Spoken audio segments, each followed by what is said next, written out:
Hey friends, it's Melvin. Thanks for tuning into this episode. Here's just a few quick things I wanted to notify you guys about before we get started. First up, very soon, new episodes will be releasing Wednesday mornings rather than Tuesday. So don't panic if you don't see a new episode on Tuesday. Just wait a little longer and you'll see it in your feed. Second, we've introduced a mailbag. Check those show notes and toward the bottom you'll see a mailbag link. You'll then be able to text us any questions you might have about movies, the movie industry, or any movie/Christian related questions you might have. Then we'll respond in a future episode, so send us your questions now. Up next, Patreon polls, which are available to Patreon supporters at the $3 tier or higher, have been updated. Supporters can now suggest films or shows to be reviewed at the end of each month. The two most liked submissions will become the options for the Patreon poll, so if you want to hear us talk about your favorite movie or show, join our Patreon and start campaigning. And lastly, whether you're a new or longtime listener, please consider writing a review or rating the Cinematic Doctrine podcast on iTunes and Spotify. Apart from financially supporting on Patreon, these are the two most helpful ways to support the show. And that's it. Enjoy the episode. You're listening to Cinematic Doctrine.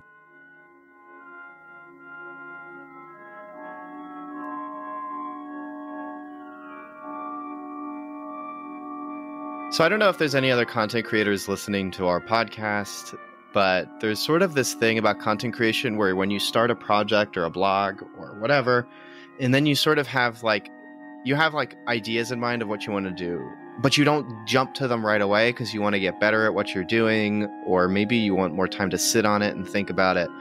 And I know when starting Cinematic Doctrine, I had a couple of movies I wanted to talk about, but I didn't right away, and some I probably will never get to because I sort of thought I wanted to germinate more and I want to get better at podcasting.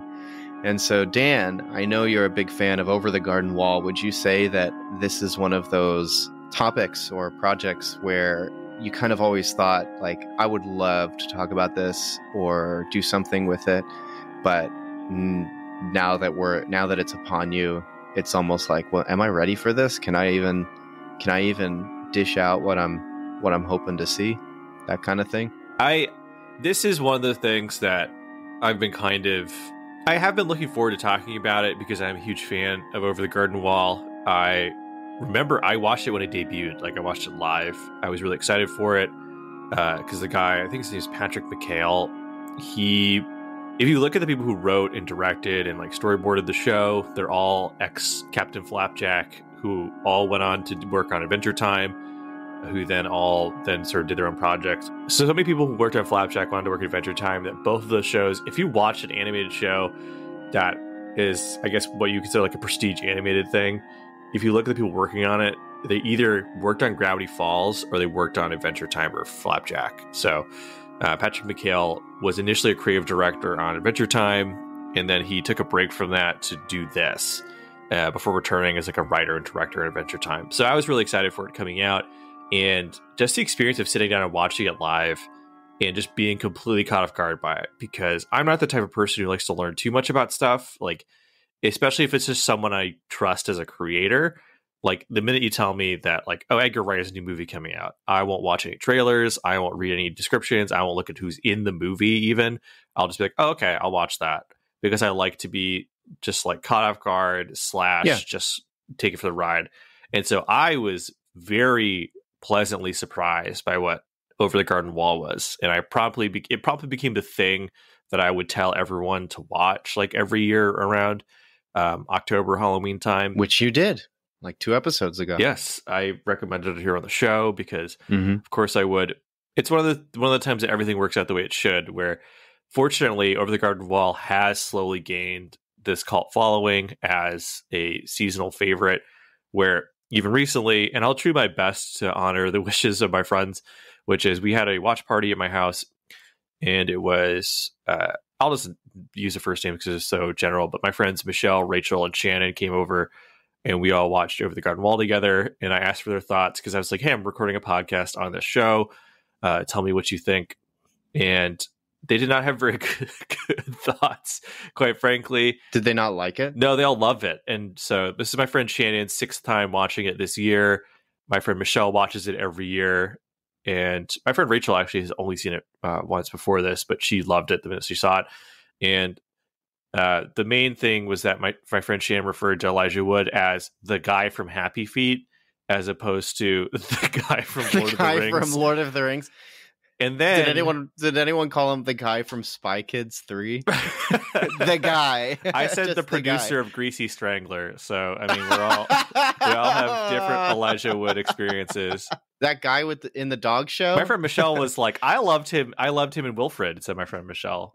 Yeah, and then we're talking about Elijah Wood, and then the debate was, for some reason, my friend Shannon was convinced that there was no voice acting in Happy Feet, which is weird because why would they cast Elijah Wood in it if there's no voice acting? Maybe she's confusing it with March of the Penguins. That's what we said. We were just like, those two came out at the same time. Yeah, I was like, you must be thinking of March of the Penguins. She's like, no, but like, there's no talking in that movie. So we had to like pause our watch party to look up trailers on YouTube of Happy Feet.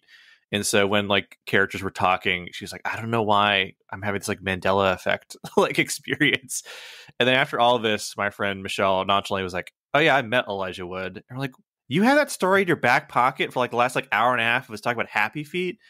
And like apparently she dressed like Wilfred and stuff for Halloween, and she showed Elijah Wood on her phone. And Elijah Wood was like, that's awesome. So Elijah Wood pulled out his phone and took a picture of her phone to have a picture, which is so funny for so many reasons to me.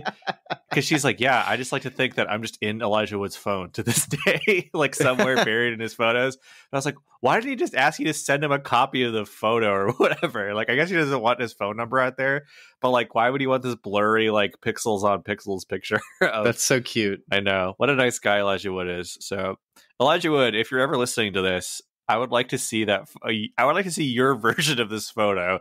Just tweet it to me. Tweet it at us. Cinematic Doctrine on CinDoc on Twitter, whatever our Twitter handle is. It'll join the pantheon of weird celebrity photos that travel on the internet, like Ryan Gosling carrying 3 Cokes, but he's carrying it like with his hand down at his chest, and then all 3 Cokes are stacked, so he has to hold it with his chin. Do you know that one? He's like at a grocery store.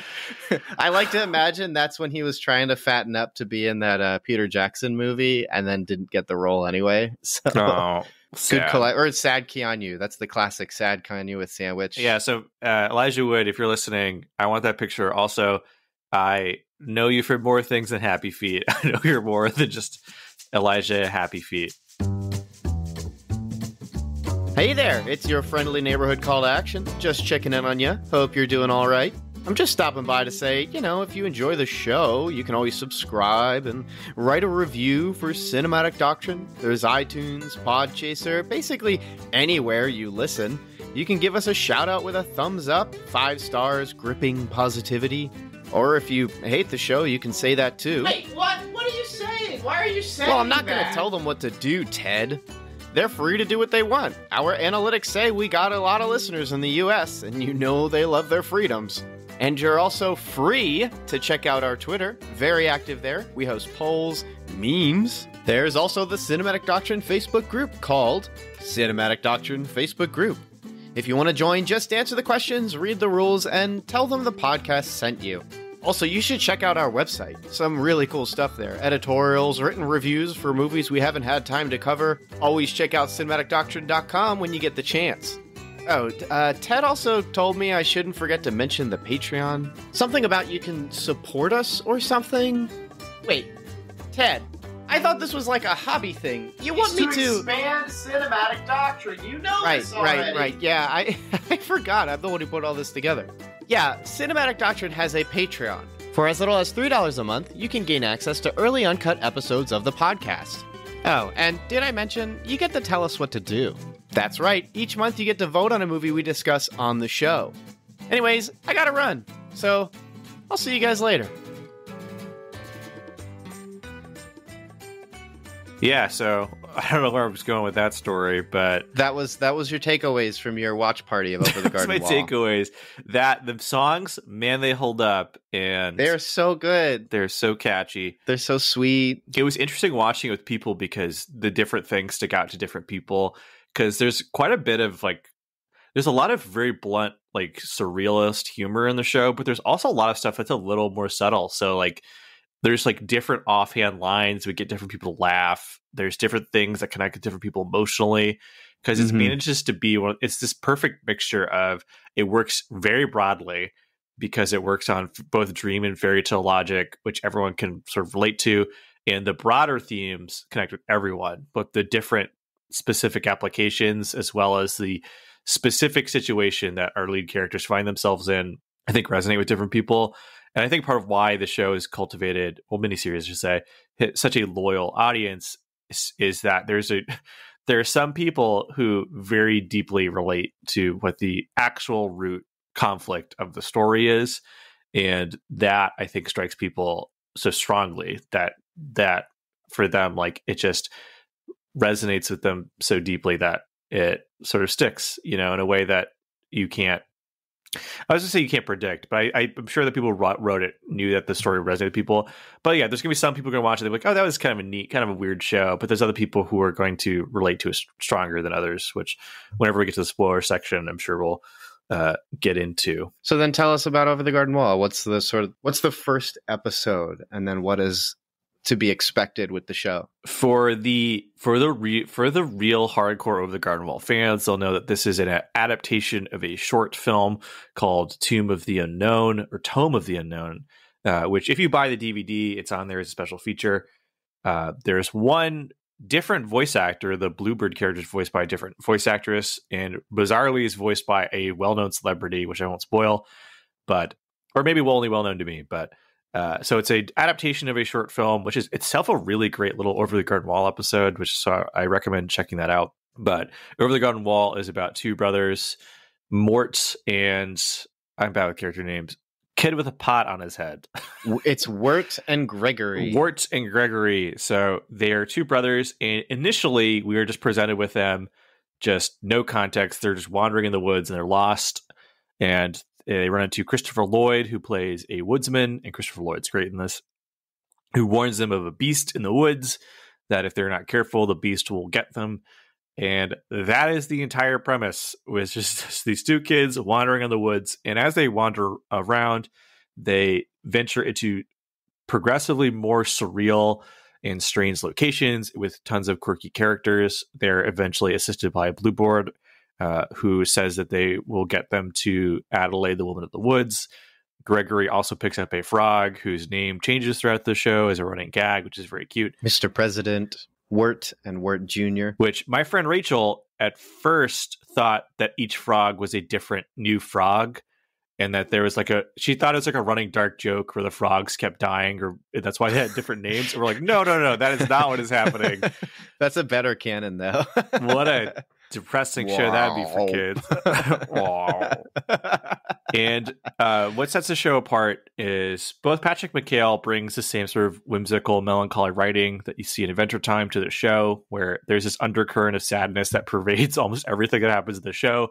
But there's also these great little emotional payoffs to everything. The show also has two strong, vibey things going on. First, it has as was pointed out by my friend Rachel, actually, it has a strong New England-y vibe to it. Yes. Classic New England. Yeah. So ancient. Yeah. If you're a Stephen King fan, or I hate comparing this to Hubie Halloween or anything like that, or Hocus Pocus, it definitely evokes that more than it does like a Southern Gothic kind of vibe, where it everywhere they go is fall. Yeah.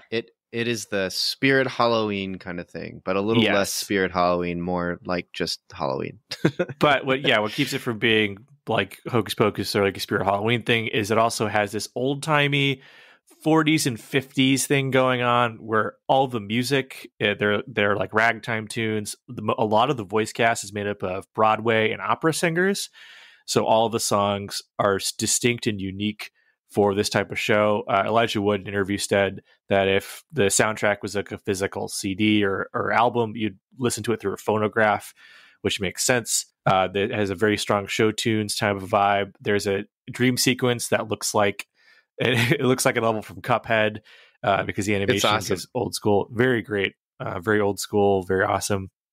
And so those things strengthen the material, which the material itself is very strong. It is a fairy tale about facing your fears, while there's all these great musical numbers throughout. All the characters stand out and are weird, but everyone seems a little bit off, but they also are endearing at the same time. Kind of like real people. Yeah. Typically, we run into like one quality with everyone else. that even the most normal people, they'll start saying things like, so I was checking out Alex Jones last night, and you're like, what? You're like, you've known this person for 4 months. They've never told you that in confidence, Melvin. Yeah. Yeah. And it's just like, but that's like normal people. Like if you talk to people, because I sometimes feel like the more people I meet, the less common it is for people nowadays to have external relationships. I don't know if this is just a cultural shift. Maybe it's social media. The voice cast of the show is pretty good. It's Christopher Lloyd, John Cleese. That John Cleese shows up as 2 characters. Oh my goodness. It's a crazy cast. Tim Curry, but he's sort of a staple for animated features at this point. Yeah, it's a mixture of like the people that always do like really good voice work, as well as, like I said, like Broadway and opera singers who come in and do a lot of musical numbers. And all the musical numbers are varied and unique, and they all are catchy. Like you'll find yourself humming most of these songs afterwards. So if you have not picked up on the fact that based on both my glowing introduction, the fact I've already recommended the show as one of our recommendations, I'm a giant fan of this. It's 10 episodes long, and the episodes are 22 minutes. So it totally works as just a afternoon watch. I think it's about 3.5 hours. They're like 15 minutes. They're short. These episodes are very short. Well, yeah, it's 22 counting like opening and closing credits and stuff. So okay. It really is. It's age appropriate. It's occasionally spooky, but in like a very surreal, odd way.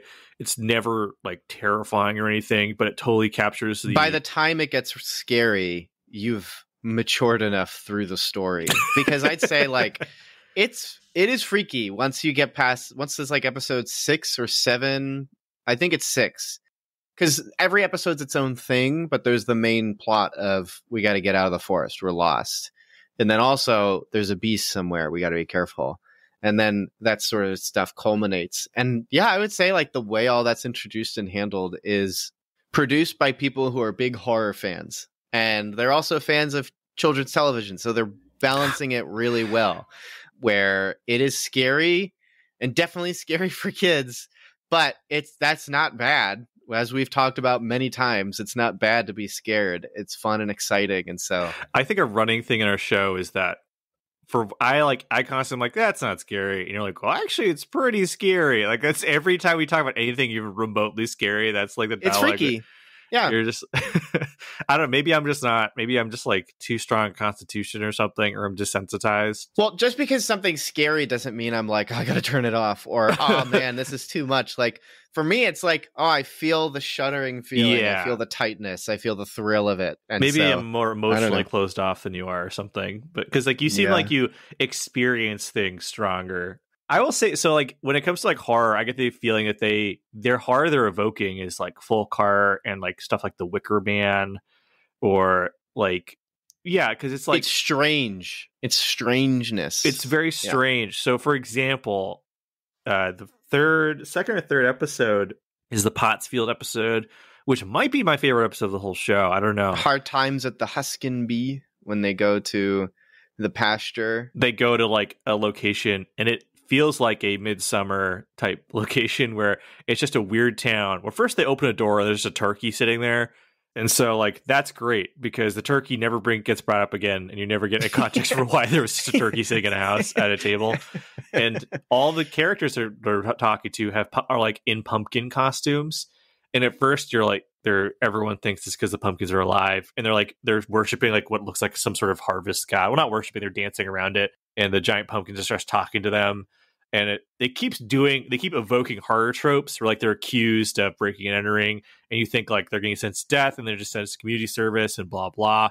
And it has the perfect resolution that sets the tone for the whole show, which something weird and wrong is happening, but they're never actually in any danger. Because it turns out, first, then they get asked to dig holes in a giant field. And at first, even like Elijah Wood's like, we're digging our own graves. And then they actually hit skeletons. And then they're just like, oh no, it's the previous people. And then it turns out that the skeletons are the people that are coming back to life. Like they're digging up more party guests for the party. And when the skeletons come out of the ground, they put pumpkins on and start dancing with their friends. And they're just like, they have to leave on a note of like, we just got to leave. Like, they're just like, we're freaked out. We're not in danger. But then like the end line is the giant pumpkin guy is just like, you want to stay? And they're like, no, we're going to go. And he's like, oh, everyone comes here eventually. And they're like, oh, okay, And so like there's this undercurrent of something is wrong and you feel uncomfortable and weirded out because things are not the way they should be. But the characters are like not being directly threatened by danger. And that's kind of the tone of the whole show. Yeah, they've never been in danger. Yeah. The tension is, Wart and Gregory, who have just plopped in this, I always like the term Kafkaesque, but they're plopped in this strange, surreal world where the logic that they're used to does not apply. And they're constantly being thrown for a loop by just how strange everything they're surrounded with is. But the world that they're both frightened by is also in its own way whimsical and charming. And which is often punctuated by the soundtrack and the characters all actually having problems that they have to help them solve typically. Mm-hmm. And yeah, that's just the whole show. And so I love it to death. And I think it's just the perfect Halloween show. It's scary in a way that kids will maybe find disquieting. I don't know. Kids also are just weird. So they'll just like watch stuff and they're like, that was great without any like thought that they watch sometimes as I'm learning having to work with children. But it's one of my favorite things. It's it's on Hulu right now. You can watch it for free. It's on Hulu and HBO Max. It's on there. Yeah, it's on HBO Max. It's on DVD for like $10. So it's very accessible. I highly recommend it. Melvin, what did you think of it? Oh, I love it. I love Over the Garden Wall. I remember a couple years ago when it like came out, and my friend was like, "Dude, you got to watch this." So we just watched the whole thing, and it was really fun. We talked about it a lot. I think he had a T-shirt with the horse that said, "I want to steal." And stuff like that. And so it was pretty big. I remember the first time watching it thinking it was fine, but knowing that it was really great. And then the time I rewatched it this year, I loved it. I loved it way more. And I was able to understand a lot more of it too. Part of that's just coming with maturity and just more experience with fear and extrapolating on it. I've mentioned it in other episodes as like a correlation or just because it's been bubbling up. But each episode sort of just deals with different types of fear and kind of how, like in that particular episode you kind of went through with the second one in the pumpkins, is sort of like how fear can kind of be, well, some types of fears are irrational, but not necessarily uncalled for, because it makes sense to be scared going into a new situation where the new environment, everything's a little strange or different. People are all wearing masks. It's all pretty intimidating. We're locked in a farmhouse where people are dancing. And especially when they set it up that like they're walking to this town and they step on pumpkins on accident. So your immediate thought is like, they just killed 2 pumpkins. And so it's like, it's great. And it's just freaky. But then of course, yeah, like you get to the end and they were never in danger for 1 minute. It was really just, actually, they just broke the law by breaking and entering and destruction of property and murder. Just kidding. No one murdered. It's and then each episode continues to embrace it more. Like you were talking about the one where they're singing in the tavern, and it's like that one's sort of like the fear of like identity, and like they're saying like everyone has a song that sort of is about who they are, and the songs aren't all happy, but they're just about who they are. Some of them are scary, some of them are sad, some of them are fun and whimsical, and then other ones are but then Wart doesn't really have one, and he's sort of embarrassed and freaked out about just like having to sing, and then of course he sings and it's not very good, so everyone just sort of makes fun of him. It's pretty funny, but trying to figure out who you are is scary, especially for kids. Like I think that will, or teens and kids, that will be an episode that you may not have the words to, teens may not have the words to understand why they connect with it, but they will probably connect with it because they're in the middle of the stage of figuring out who they are. And it doesn't help that most parents are sort of not very compassionate to the experience of being a teenager. I say this as like where I work, there are older teens that I work with who constantly are not complaining about their parents, but it's like there's sort of a perpetual state of why don't we make jokes about this at work, and they're cynical jokes where we're sort of just covering up the fact that we're really frustrated, and it's this joke that's basically why do parents make children they don't like? Why do parents make not like the people that they've spent all this time investing in? And mostly because any parent will find out that the children they have, they didn't exactly plan on, not in the sense that they didn't plan to have a kid, but you don't decide who your child will be. And unfortunately, teenagers don't decide it either. They're exploring it just as much. And so that entire episode of like, who am I? What am I? Like that's freaky. Especially as we learn more about Wirt, and he's sort of just a loser, like kind of lame and very, very Mordecai-like from regular show. Of course, he grows into it, and that's sort of how the show is a coming of age thing. But yeah, I don't want to necessarily write a dissertation on every single episode and explain how everything's a different form of fear, because I don't think I need to, and I think the episodes make it quite plain. Maybe some are more complicated than others, like Babes in the Woods, when Gregory just kind of goes on a mad trip, and David Lynch decides he wants to direct an animated feature. And it's, what did you describe it as? Like a Cuphead level? Yes. Yeah. That one's a little more complicated, but you could just say it's the fear of dreams. I really liked it. It's fun. I think about it often. I almost rewatched it a second time within like 2 weeks. And then I was just like, no, this is tired. I'll give it some time, give it some breathing room. But yeah, I really, really like it. Over the Garden Wall, definitely a recommendation. Totally age appropriate, totally appropriate for everybody to watch. And it's it's just really cute.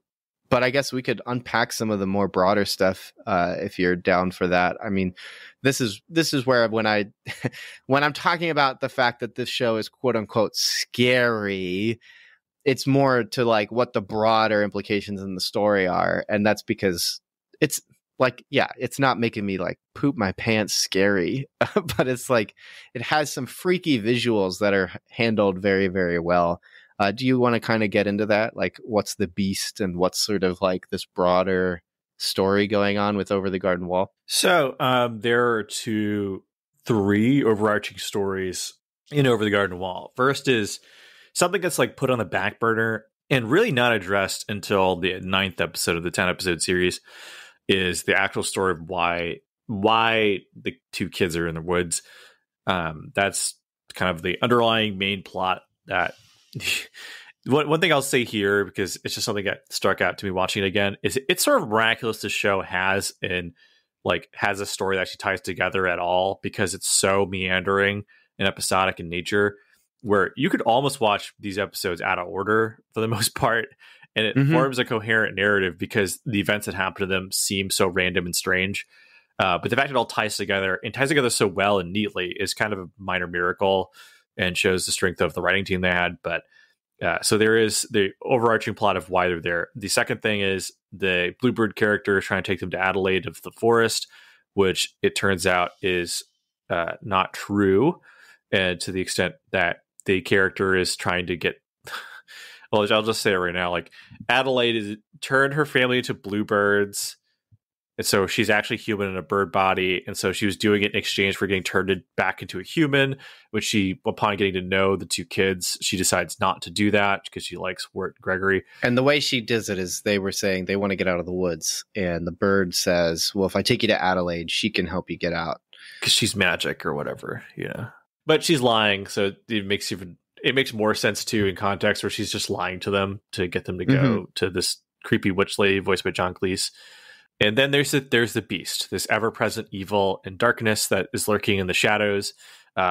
Sometimes they think the woodsman is actually the beast, because the beast is said to be carrying a lantern and the woodsman has a lantern, and which is great because Christopher Lloyd periodically shows up and goes, oh, the beast is coming, and then they're just so like, good. And they're like, you're the beast, and he's like, no, I'm not. And then but the beast is one of my favorite villains in anything ever, because he is 99.9% of the time he's just shadow and eyes, and he has this awesome voice. He is just fear. He is fear and darkness incarnate, and he has this amazing voice that a lot of people I know think it's James Earl Jones at first, which I can hear it, but it's not James Earl Jones. It's this other guy who's an opera singer, and he just like walks around the background of the woods going tra la la la la la la. Yeah, he just sings. It's freaky, awesome, and he's manipulating the woodsman to do his bidding, and the end reveal about what he's making the woodsman do is actually pretty sad. And the reason he's doing it is even sadder. So, but yeah, there's an ever-present beast in the darkness that is lurking, and he embodies the fear of the characters in so many ways.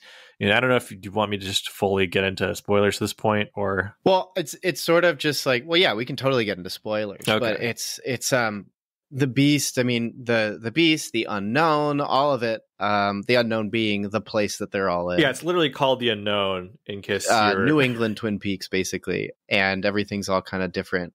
I like I said, I don't need to exactly extrapolate to explain how the whole show's about fear, but when you start to get down to the beast and how he functions and what he is and everything else, it's like the whole show, this personification and experience the fear. Because even every character and every figure in the unknown sort of seems like they're there based upon some form of fear too. Because the unknown seems to be some like outside of time and space location. And all of the other characters you run into have some form of, it's not just that every character is a little off. It's also that every character has something they're afraid of. And it's sort of controlling their life. They got hang-ups. Yeah. Yeah. And so like the ringing of the bell episode 7, which is when the Wirt and Gregory meet this girl who's trapped in a cabin. And this large, scary grandmother who eats baby turtles is voiced by Tim Curry. Yeah, has her locked up, and so you're instantly afraid of the grandmother. And the grandmother uses this bell, and she can control the young girl and have her do her bidding. And so you're immediately like, this grandmother's the most terrifying thing in the world. Wow, I'm a child and old people are scary. I am very scared when it comes to Christmas and I have to go to my grandparents' house. Then it turns out, of course, that the young girl is some form of like creepy ghost witch creature thing, ghost spirit. And yeah, it turns out actually the one you should be scared of is this scary ghost. And doesn't Mr. President eat the bell? And so Gregory shakes the frog, and then they're able to tell the ghost what to do. I can't remember. Yes, it's great. But every single character in that episode has some form of fear going on and something scary, which one of my favorite tropes that this show kind of handles is how the beginning sets up pretty much every figure and character's plot and story. Like you have this opening song, this melancholy track sung by Mr. President. And you even see Gregory take a rock, which later comes back to be more significant than you think. And then even in the last episode, as everything sort of winds down, we're seeing all the characters we visited kind of embracing their fear or still kind of dealing with their fear. And it's very like cozy, but it's cozy in the sense that like, I don't know, The Princess and the Pea, where like you're in the most comfortable bed in the world, but something's a little different. Like, you know, you're not supposed to be in this place, but there's no other place to go. Very, I don't belong in this world anymore. It's very much that. But yeah, getting into specifics instead of talking heady concepts and jumping around plot lines, the Beast. Yeah. Who is the Beast, Daniel? So we're going to get a little into the concept of interpretation for a second. Yeah. It is heavily implied the Beast is actually something else, which when we get into like the very end of the show, becomes kind of a Inception top spinning thing. But for the most part, the Beast is a creature that is compelling the woodsman to cut down trees to make wood for a lantern because he's convinced the woodsman that inside the lantern is the soul of his daughter. And if he does not keep the lantern lit, he'll lose his daughter. And the trees that he's cutting down, the Adelaide wood, are the petrified remains of other children and people who've wandered into the woods, into the unknown, and can't get out. And it produces this oil that can, yes, it's a unique oil that is required for the lantern. The lantern can't be lit by anything else. So correct. It's pretty sinister. Yes. And so, you know, you get this look at the cyclical nature of fear and the way that fear traps people, where it's revealed at the end that the lantern didn't have the soul of the woodsman's daughter. In fact, it has the soul of the beast itself. The beast itself needs the fear of others in order to keep itself alive and keep itself strong. And so this oppressive evil force that has been trapping and stalking our characters and trapping everyone in these little like cycles they can't get out has in fact had no power at all. And in terms of like a fairy tale story about the nature of fear and facing our fears, it's a very strong metaphor. Like the beast is this initially very scary creature. It looks like the Birch from those, what is it, Crypt TV on YouTube? Looks like the Birch. You ever see those short films? No. Yeah. Well, if someone listening has seen Crypt TV horror short films, it's like a Blumhouse YouTube thing. The Birch is pretty popular. It looks kind of like that. He looks kind of like a 1800s depiction of the devil. You know, like he's like this. He's like this like folk monster that's in the woods just watching you. He's just a shadow with eyes. It's a really great creature design. And I've said before that like my favorite types of monsters are ones that are very scary, but also have clear-cut weaknesses and ways to defeat them. And the beast is exactly like that, where initially he's really terrifying because there's no known, like he has no known weaknesses. He's always stalking you and watching you. But then when you realize that there's a very clear-cut way to defeat him, it's just perfect stuff. And so he is this perfect embodiment for the metaphor of both the fear of the unknown as well as just kind of like fear and darkness itself, where the darkness only has as much power over you as you keep feeding it and as you allow it to. There's a great quote I've recommended before, Patton Oswalt's book Silver Screen Fiend, where he talks about his own addiction to watching films and how it isolated from everyone. He has a great little bit about, he tells the reader to like get up and just do something else, get up out of your funk and go be a writer, do something. And he says that like, you know, have your fill of the darkness and then get up and leave, because like you may tire of it, but the darkness never tires of you. And it's one of those things where as long as you want to sit and wallow, it will just be there. And the woodsman has been stuck doing this for God knows how long. And it's this thing where like, as long as you stay there and you're caught in this moment, it's just going to keep going forever and ever, which ties into sort of the vibe of the unknown, where it is this place that sort of exists out of time. And we're led to believe it's one of those great things where it's as real as it needs to be, and the unknown is a real place. And I think that the reason they even show the montage at the end is to emphasize that these are real characters that exist. We don't know where they exist or what nature that they exist, but they're definitely real. What time, what place, we don't really know anything. Yeah, it's just this is real. Yeah, it has this like constantly like non-specific technology throughout the show. Everything looks like it's from the 1930s and 40s, but also 1800s. Also, there's magic. Like, and there's no specificity to anything like that. And the inciting incident that leads to this whole sort of like conclusion of the show is eventually like Gregory loses hope and he decides to like lay down and die, basically. And Wart loses hope, and Gregory decides that he's going to like work for the beast in order to help, because the beast offers him freedom.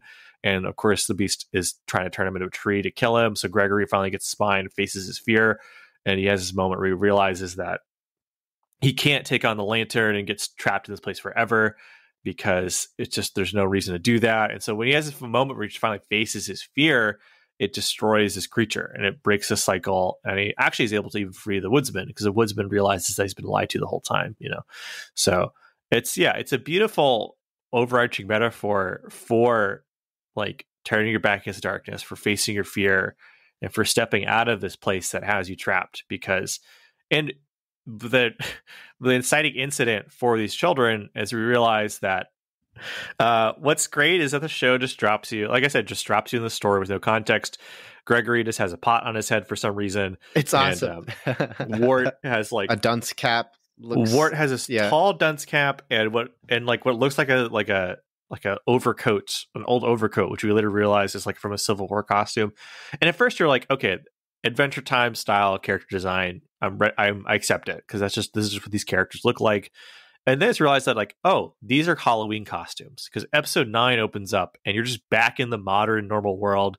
Wart is listening to a cassette player. He's listening to like a rock indie song, which, as my friend, I think my friend Rachel or Shannon, one of them noted that like when they first watched this, they were like, what? This isn't what the show sounds like. This isn't what the music of this world sounds like. And that immediately caught them off guard, because it's like a modern sounding song on like a show tune or something. And because Wart is a teenager who on Halloween, he has made a mixtape to give to a girl he has a crush on, and he's made this like dumb costume. And Gregory, the reason he has an upside down tea kettle on his head is because he's supposed to be an elephant, and it's hilarious, and all, as you may have picked up on, all the people watching the show with are women, and they all went, "Aw." It was like, I'm an elephant. Woo, you know. So Wart is trying to work up the courage to tell this girl he likes them, and he wants to do it via giving them a mixtape, which is a vintage high school kid move, because you can't use your own words. You're just going to let some other musician use their words to tell a girl how you feel.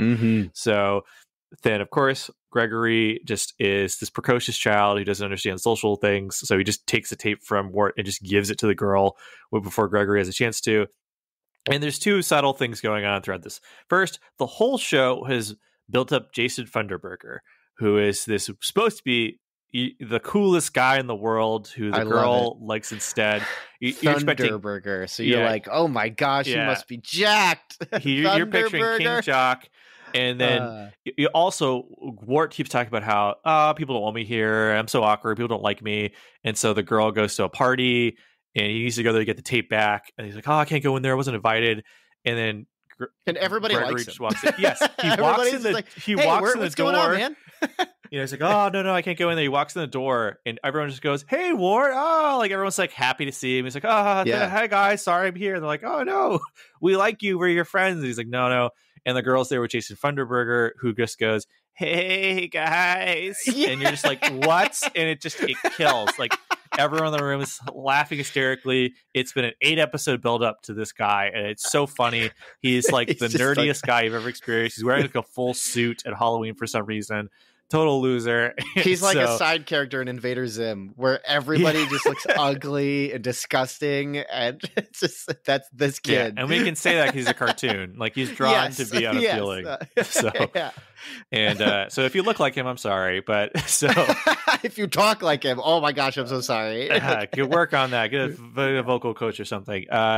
So they go to a graveyard because Halloween, and they get chased off by a police officer who's funny in a way that I can't unpack right now. And they're running away, and as Wart and Greg are running away, they look and they see a train, and the lights on the train look exactly like the eyes of the beast, and it's implied that the beast is actually the train or some such. And then they jump off the tracks and they fall into the water, and thus leading into the events of Over the Garden Wall, where it's sort of this, purgatory, time out of time place. And so this whole buildup of the fear that he's facing, like he just needs to face this girl. He just needs to face the fact that, he has issues at home with his parents. Like all the stuff he's running away from has led him into the unknown. He's lost in the woods. And so when he finally decides to face these things is when he wakes up and he leaves the unknown and he returns back to the world from whence he came. And the beast is this personification of everything he's running away from at home, or at least this is my interpretation of it. I'm sure there's other people who have different reads on the whole events of the show.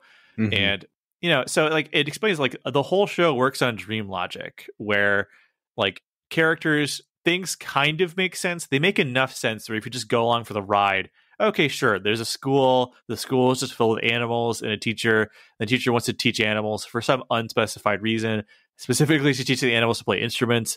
Also, her lover, voiced by Thomas Lennon, is run away. Also, there's a girl on the loose. There's all these like things that just don't make a lot of sense if you're just like to lay out the events logically. But as a dream, they make perfect sense, where things are just sort of happening. But at the same time, like it's also a real place. Like, and the events that happen are real to the characters that they're happening to. So they're real enough for me. And the lessons they learn are also real and tangible. And the emotions they're feeling are real and tangible. The fear they're facing is very, very real. And it really does a good job of encapsulating the fear you have as a teenager, where you're afraid of people, you're afraid of rejection, you're afraid of not fitting in. And so to be on a conveyor belt of strange places and people where you're constantly feel like the world doesn't make any sense. Like I noted to somebody, I can't remember what specific episode it was, but there is an episode where they're just, the episode at the end, where he's just like, all these different people are singing songs, trying to force him to sing. They're like, this is just what it's like to be an introvert. You're just in a room full of people. People are just laughing and making noises that you don't understand. And they're trying to get you to engage. You don't want to engage. And all of the people around you have borderline cartoonish expressions and they're saying weird things. That's what it's like to be an introvert, basically, where you're just like, I don't understand why everyone's talking so much. I don't understand why everyone wants me to talk back to them. Like Wart is just this like sad sack character who finally, because he has to save his brother, stands up to the darkness and stands up to the fear that he's feeling. And he's just like, I'm just going to go face what's ahead, and I'm not going to stay here. I'm done being here. So, that's at least my experience watching it and what I get out of watching it. There's some other little things about the show that are great, but we can't do like an episode by episode breakdown or anything. But maybe someday. But yeah, I think what's nice is coming from Wirt, that's the primary catalyst for expressing and experiencing all the fear. So like that's why it probably resonates with a lot of teenagers or older teens, or millennials who never really got the memo, or we were always told we became adults or you need to act like an adult, but then we're 26 and we still like cartoons, or gosh, we're 48 like you, Daniel, and we still like cartoons and ghosts and stuff, and you just get old, but you're like, when do I get the card in the mail that says I'm an adult and I'm not supposed to like things that kids like anymore?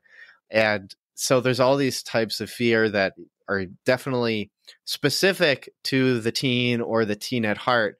But then I also like the episode you described where the teacher is trying to basically teach animals who are still just animals. They don't talk. There are animals that do talk. This is not one. There are animals that do talk, but not in this episode. They still are animals eating food the way animals do. And then, of course, when they're given instruments, they play instruments like people.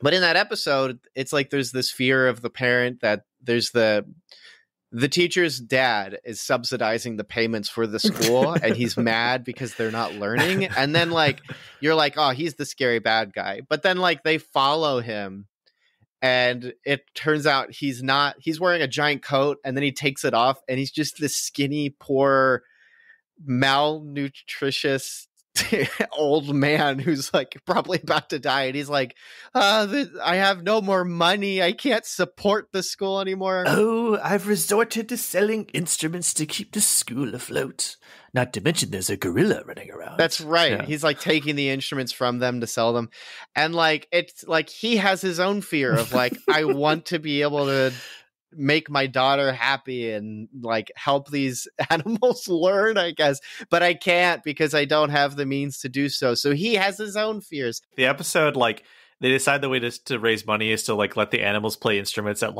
a fundraiser, and there's just townspeople. And I noted, I was like, where did these townspeople come from? Where, it's sort of like in WandaVision for the children, and there's no children in sight. Yeah. So is this a world where, I don't know, you can't start applying logic to it, but it's just there's just all these normal human people there suddenly.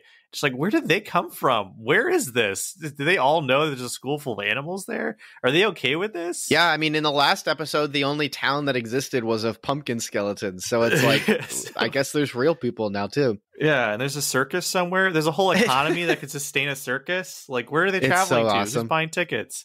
It's great. It's great. I love it. But even when you get to the end, the thing, it actually was getting me emotional. Think about it when you were doing your soliloquy of the ending.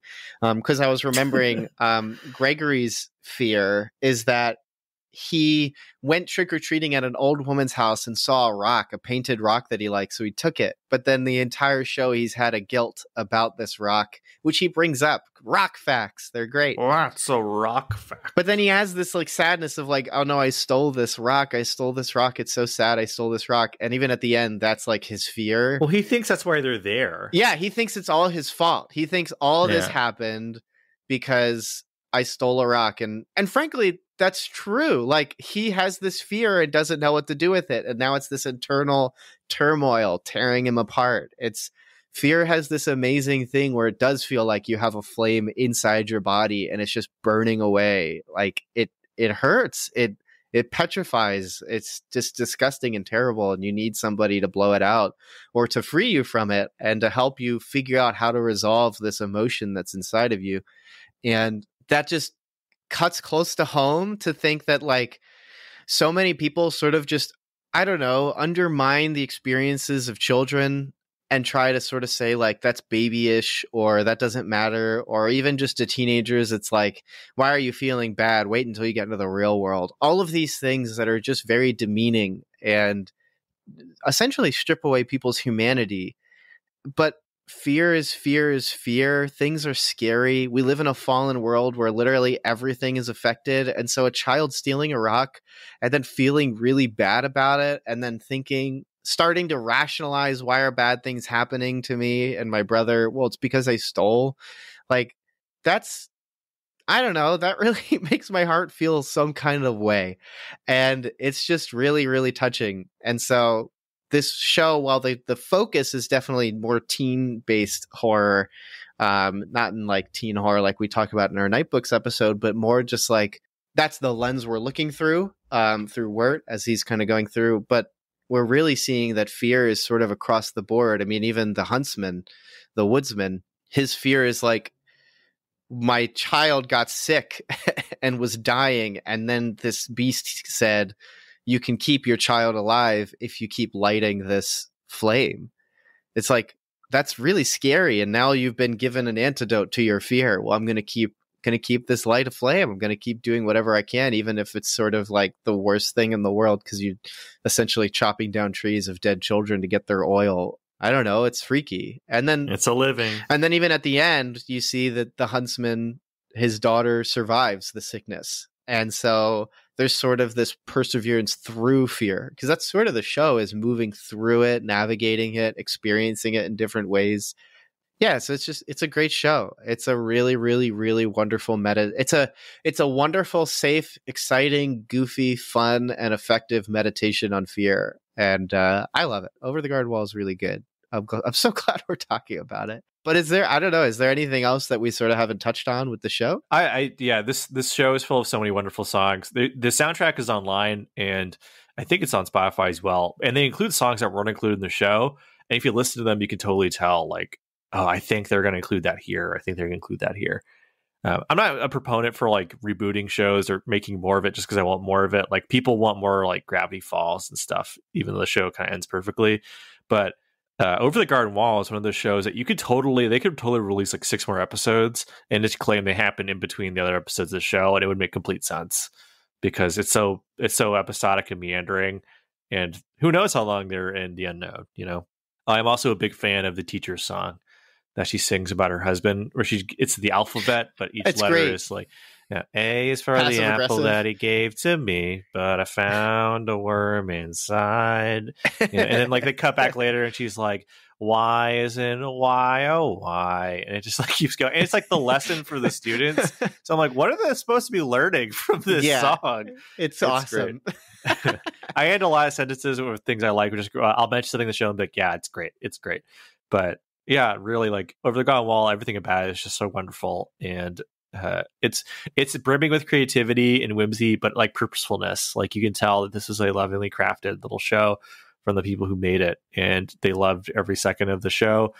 And it's so unique and so special. And it came out like at this point like 7 or 8 years ago, and I have yet to see anything that evokes the same kind of mixture of nostalgia, but also it feels fresh and new at the same time. You know, nostalgia is by no means it is not a substitute for originality or story, which I think sometimes we lose sight of. But in this case, it evokes a deep nostalgia that is like it evokes a nostalgia of you as a kid walking around the woods behind your house, or the nostalgia of when you went over to visit your grandparents or something. And there's like this, it felt like there's a whole wide world out there that you're both kind of terrified of, but you wanted to see more of. Like, as well as the feeling of Halloween, where everything is a little bit spookier than it would be normally. And Over the Garden Wall so perfectly evokes those feelings. Like, you can smell it. You can smell the leaves in the air.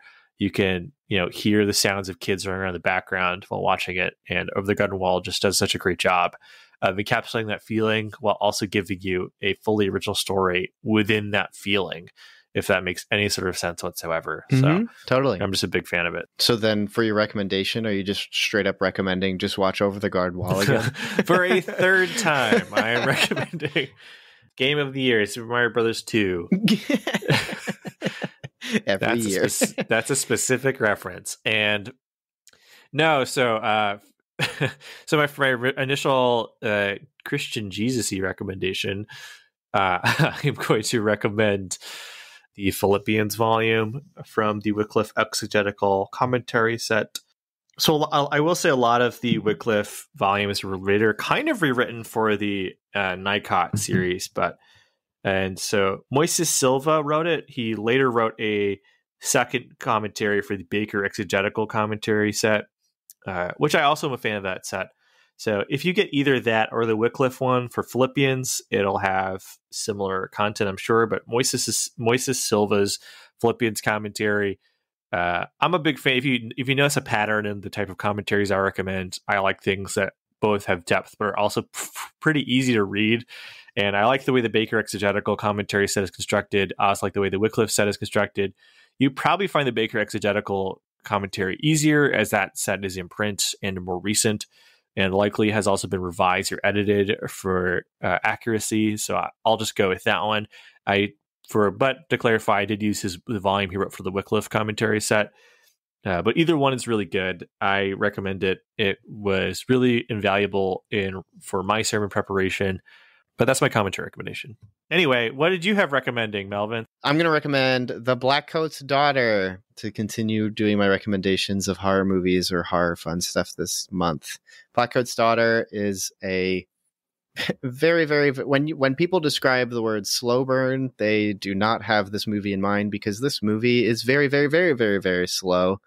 But it's a good horror movie where basically two girls are staying at their college, their Catholic college, during spring break or something like that. The one is definitely being affected by the devil, and then the other one is having relationship issues, and it's sort of like a post-slasher, because it's not like Halloween where like every 20 minutes you're going to see someone die, but it's definitely a freaky film. It has a lot to do with when certain forms of care are not implemented, something else will take its place. And it's I really love it. I've watched it a couple times. I own it. It's on my shelf. Catherine actually got me a nice Blu-ray copy for my birthday. And it's definitely a qualifier because it has demon stuff in it, Satan stuff in it, but it's very, very light, frankly. We don't like that guy. Yeah, we don't like Satan. But when you're a Christian and not stepping into other people's lives, sometimes Satan likes to step in for you. And it's one of them kind of movies.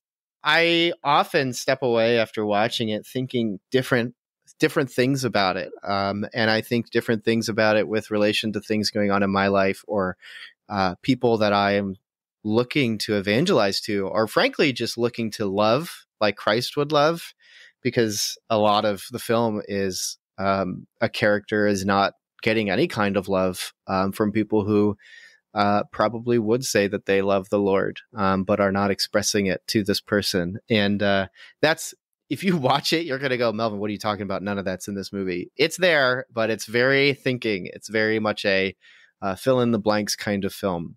If you like melancholy cinema, so if you liked Over the Garden Wall and you like melancholy, although that's more fun, then you'll probably have a good time with Blackcoat's Daughter. Solid 90 minutes, very comfy, a good apple cider sipper kind of movie. Definitely recommended. So I'll have a link for that. If it's streaming somewhere, I'll have a link for that down in the show notes. If not, I'll just have a link to the Blu-ray. But what do you have for a fun recommendation, Dan? So I saw a movie and I don't think it was good, but I really want to get other people's opinion on it. So what I'm asking is, I'm going to talk about a movie real quick.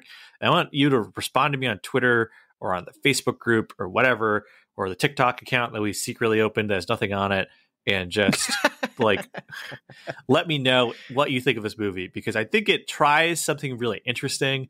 I don't think it was very successful in doing it, where the movie tried to marry a coming of age, Perks of Being a Wallflower type story with a slasher movie. It's on Netflix. I'm of course talking about There's Someone Inside Your House. Oh, yes. Very weird movie. Do we want to do like a quick 5-minute review? Even you can still recommend it, but like I saw it too. So. I am only recommending it within the context of watch it and then tweet at me to tell me if you think it's a good movie or not. I watched it with my father-in-law, who only likes movies where people get murdered. So he liked the murdering parts. He didn't like the non-murdering parts of the movie. And even my wife, who is a wonderful human being, we were watching it. There's a scene in the movie where a character expresses to another character, like, I really want to go see the ocean. And he's like, well, I can't take you to the ocean. But he takes her to a giant field of corn. And they're watching the field of corn. It's like, it's kind of like watching the ocean. You know, they're watching like it. Corn waves around, nice scene. And she's just like, when are they going to get murdered? So like that was my watching experience. And so there's some interesting stuff in there. They attempt to do like a Heathers thing where like all the people get murdered are like terrible people, but then like a character gets murdered for just because they do drugs, which is very weird. Not even that he just does the drugs. It's that he's coping because like his parents are like constantly arguing, potentially abusive, you could assume. And so he's just popping some Valium because he's like, I am in a perpetual constant state of misery. And then he gets killed. Because it's very I even remember weird. Kat and I were talking about it, and we're listing off the other people who die, and it's like because they have the skeleton in their closet that's really quite bad, like sickeningly bad. And then this guy, and I'm like, I just said to Kat, I'm like, but what the heck about that third kill? Like, what was his beef? Like, nothing wrong. He didn't do anything wrong, like comparatively speaking. There's so many little elements that work really great. Like the slasher, the mask is the 3D print a mask of the person they're going to kill. That's a great gimmick. And some of the kills are fun. Like they really like using their corn syrup and squibs in this movie when people get murdered. Yes. But there's such long stretches where it's just a teen coming of age dramedy. It's kind of a mess. I wasn't sure what the movie was trying to say by the end. It was kind of messy. And I don't know if it married those two. Like I always like a movie that's ambitious. I like when you try something new. I could see this becoming kind of a cult favorite because it's such an odd mixture of genres. It's a Zoomer movie. This is the one I was telling you. Very like, this Zoomer-y. is a Zoomer movie. This will be Zoomer's favorite movies. Like kind of like last year's Let It Snow is like definitely some. It's Zoomers. Heather's for this generation, right? Where it's like kind of. You know, like not quite the same thing, but you know, like there's a whole thing where like there's the mean girl is like trying to like be pro like non-binary trans for clout, and like that's something that like I could tell my father-in-law didn't even understand the words that were being said. Yeah, you know, it's just like what are they talking about? Just makes like a boomer's brain cells melt. Yeah. It's like they spoke in like wingdings or something. Like what is happening? You know. And so there's that stuff in the movie, but like I was just like, I don't know if it pulls off what it's trying to do well. So like watch the movie, tweet at me, let me know if you liked it or not. And I don't know. I just like there's other things I saw that were better, but I was just like, I keep thinking about it going like, I don't know if they did that well. Like it's kind of a mess. Zoomer movies are weird, dude. It got like very middling reviews too, like very mixed response for critics. So I felt very validated by that. But the thing about Zoomer movies that I'm starting to find out is that they're kind of strangely really graphic. They're very boring and tame in their themes and messaging, but then they have these really graphic or kind of dark themes because like the movie could practically be seen by a 14-year-old, but then like the violence is pretty intense, and then a lot of like the things that the characters have done that are bad are really, really bad things. And like, then they show them, like they have the actors perform those events. And like, it's just weird, but I've been noticing that in a lot of other like Zoomer-esque influence type movies. I don't know. Maybe it's a generational thing. It's the beginning of us becoming boomers going, back in my day, things weren't as intense as I'm watching like, back in my day, I watched Hereditary. So it's like, I don't know anymore. Well, yeah, it's an interesting thing where it's like, media often just reflects the world that it's about, so it's like, this is not unusual for this generation. Like the stuff they're talking about, these are the conversations that they're having, like. Well, who's that? This is the generation. What's that? It's not Sleeping with Sirens. It's the other one that Blood on the Dance Floor. This is the generation that liked Blood on the Dance Floor, but then saw the video that got him canceled. Where he's basically like with this drunk girl and being a total creep because they were underage, because everybody and their mother saw it on social media like 6 years ago. And so like the stuff in this movie, which is surprising to me, for a film that's clearly targeted for a demographic younger than me, is already pretty. This is not shocking. This is a generation that watched a live stream killing of a reporter like 4 years ago. So like, I don't know, man. Zoomer films are weird. Yeah. Like, well, I didn't think, I didn't find anything in the movie particularly shocking. The hazing's shocking. Hazing in general is shocking, but I guess to me, this just seemed very like, oh yeah, this makes sense. Like that was my experience was watching it. Oh, yeah, like, totally. Where I was just like, I would just, I work with the youth at my church and stuff, and so it's just like I'm hearing stories about like 10 to 11-year-olds getting shown pornography at school, and stuff. And it's just like, okay, yeah, I could see this being a thing. And maybe I'm just online too much. So just like, Yeah, like it's more like I'm seeing the internet bleed more and more into movies. It's the welcome to the internet, Bo Burnham. He was talking about this movie, and yeah, I don't know. I just can't decide if it's good or not. Because like all the stuff we're talking about is interesting. Like it's interesting that this movie feels like it's trying. At least it feels like it's trying to more earnestly reflect the generation that it's making a movie for.